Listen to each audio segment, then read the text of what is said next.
So you've spotted a trigger, noticed a pattern or unearthed an issue, but what do you do now? How do you deal with this information? And what can you do to release this challenge so it never affects you again? I'm going to share with you my 5D process for dealing with your stuff once you've noticed it and you're ready to start doing something about it. I'm Nicola, and my passion is helping parents and not yet parents release their stuff so they don't pass it on to their kids and repeat the cycle. And I've been dealing with my patterns of pain for over 25 years.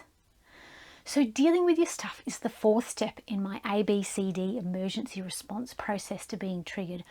And I've got a whole other video about that you might want to watch. But once you've identified a trigger or an issue, you've created some space, you're facing it head on, now comes actually dealing with that issue. And I've got a 5-step process for dealing with these issues called my 5D method.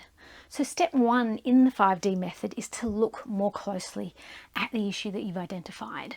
Ask yourself questions like, what happened? What's going on? What's driving this issue? What's underneath? Look at the layers below what you're experiencing. Where did this issue come from? When was the first time I experienced this? What memories does it bring up for me? What you're doing is creating a diagnosis. These questions you're asking yourself help you understand the issue, start to dismantle it. So spend some quality time with these questions. Really dig deep. Don't just stay at the superficial level. Go under the hood, if you like, to really understand what's going on underneath this issue so that you can diagnose what's going on. You're acting like an emotional physician, using your symptoms and your personal history to come up with a hypothesis about what's going on for you, the nature and the causes of the issue you're experiencing, so that you can make some good educated guesses about the best way to treat what's going on. I do want to clarify though, it's not always necessary to dig super deep into this stuff. Sometimes that actually can be counterproductive, but any insight that you can glean from exploring and diagnosing this issue will help to heal this challenge for you. In my experience, I find that if I dredge up too much of the past and too much detail, it actually makes things harder. Partly because I get stuck in my head, but also because it keeps me trapped in the experience rather than helping me move through it. So I tend to stay away from getting down too deep into the specifics. I just tap into it enough that I can access the feelings, the memory of the experience, how it feels, so I can use that as I work through dealing with the issue. I also find that looking back over my life and seeing the patterns of this in the past can be really helpful at finding what's going on for me. So once you've diagnosed, the next step in the 5D process is to assess if right here, right now is the right moment in time to be dealing with this. It could be that your current situation just isn't suitable. Maybe you're at work, maybe you're in public, or maybe your focus is just elsewhere because you're busy doing something else. Or maybe you're personally just not in a place where you can deal with this. Maybe you're overwhelmed, maybe you're upset, maybe it's too raw or too intense for you right now. And that's okay.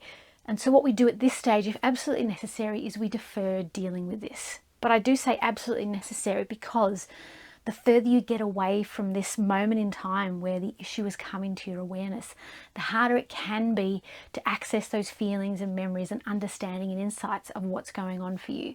So only defer if you absolutely have to. Come back to it as soon as you possibly can, and ideally deal with it in the moment if at all possible.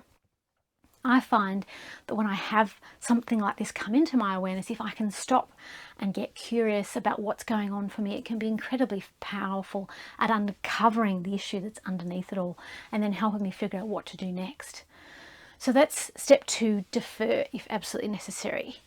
And then step 3 in the 5D process is to decide to figure this out and deal with it no matter what. It seems like a simple minor thing, but we're not talking about a wishy-washy, oh, it'd be nice kind of decision. We're talking about a firm, irreversible, definite decision that you are going to deal with this no matter what, because without that decision, it's going to be really hard for you to keep working on this issue.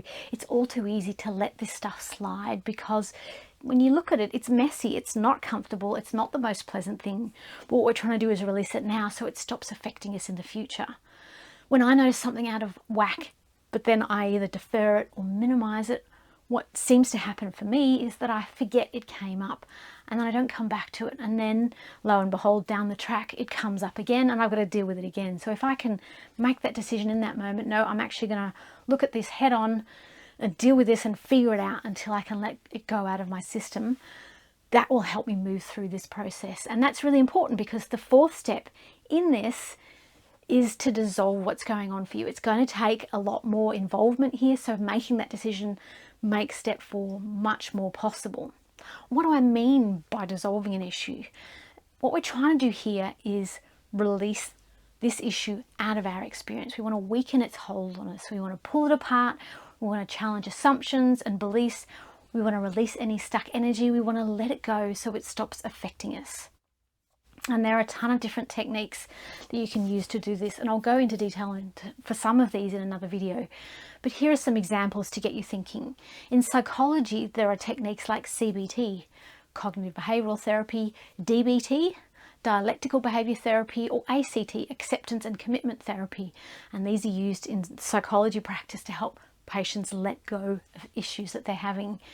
There are everyday techniques that you can use like PMR, progressive muscle relaxation, grounding techniques to keep you present in the current moment, or a ton of different self-care techniques that you might try to help you work through some of these issues. And I've got a list of over 100 self-care techniques that you might want to download and have a look through to see if that helps you with working through some of your stuff. There's also a ton of techniques in the world of alternative healing, which I'm a big fan of. And they're broken down to a couple of different categories. I see that a lot of them are working on energy in your system, and some of them are purely energy focused. Things like EFT or meridian tapping, EMDR, which is eye movement to help release things, acupressure, pressing on points on the energy meridians, Reiki, a form of energy work and healing and massage, homeopathy can help to shift energy, things like the emotion code can help to release stuck emotions, Ho'oponopono helps to work with forgiveness and releasing energy out of your system. And then there are techniques that work with your body to help release things and to get things moving. Things like TRE, so trauma releasing exercises, which involves a lot of shaking to release stuck trauma in your muscles. Things like bioenergetics, which is about stretching muscles in different ways to help energy move and get things shifting. Yin yoga is very similar to that, and massage can be a big part of releasing and relaxing tension and helping issues to move out of your system. Things like Lomi Lomi can be very healing as a technique. And then there are other techniques, things like breathwork techniques, healing sounds, and there are also techniques that use the mind, things like the Sedona method or the work by Byron Katie. I find that mind techniques for me are not as helpful because I get a bit stuck up here instead of in my body, actually feeling and working my way through things. But all of these techniques, whichever ones you decide to use, take time. They take energy and they take focus. And most of the time you're not going to see results that are instantaneous. There aren't any magic pills here, unfortunately. It'd be really nice if you just wave a magic wand and everything's just fixed, but that's not how this human experience works. It's going to take some effort and some input and some consistency on your part. And I've spent the last 25 years exploring all of these different techniques, trying to find ways to release my issues. And I have a bunch of favorites, but I think I would say the one that I use most often is EFT, meridian tapping. But of all the techniques that I have collected over the years, they have to fit a certain number of criteria. And that is, they need to be free. They need to be accessible to anyone and everyone. There are no gatekeepers saying, oh no, you can't access because you don't have the right qualifications. Everyone needs to be able to use them freely. They need to be simple. So I'm not a big fan of complicated rituals. So they need to be pretty straightforward and simple to use. I prefer ones that aren't mind focused because I find that just keeps me stuck in the experience and stuck in my thoughts and not actually dealing with what's really going on in the moment. I get too ungrounded when I spend too much time in my head. I don't like dredging up the past. As I've said before, I find that unhelpful, so I tend to prefer ones that don't require that. Maybe they dip into it a little bit, but you don't have to go too deep if you don't want to. I like techniques that you can do on your own. You don't need a partner. It might help, but it's not absolutely necessary. Things that I can do in private, because some of these techniques can look a bit weird or sound a bit weird or feel a bit weird, and maybe you don't want other people knowing that you're even doing it, so that's really important to me. Be able to do them in public in emergency situations, like, sort of doing meridian tapping very quietly under the table, or going off to a closet or into the toilets to find somewhere that I can quickly do one of these techniques. Things that I can use every day safely. And of course, most importantly, these techniques need to work.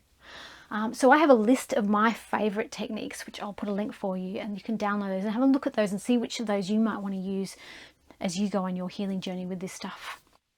So you've diagnosed, you deferred if necessary, you've decided, and you've done some dissolving. Step 5 is to do things differently. You will interact differently, think differently, act differently, react differently, cope differently, handle things differently.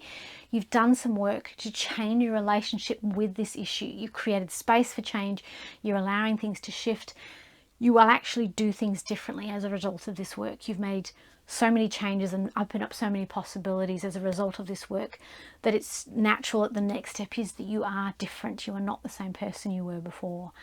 You may find you go back to step 1 many times and work your way through. This is not just a one and done kind of process, and that's okay. That's the idea with this. You've got a framework you can follow through. You do these 5 steps, and what you will do is weaken the hold of this issue on you until eventually it stops affecting you quite so much, or maybe it disappears completely.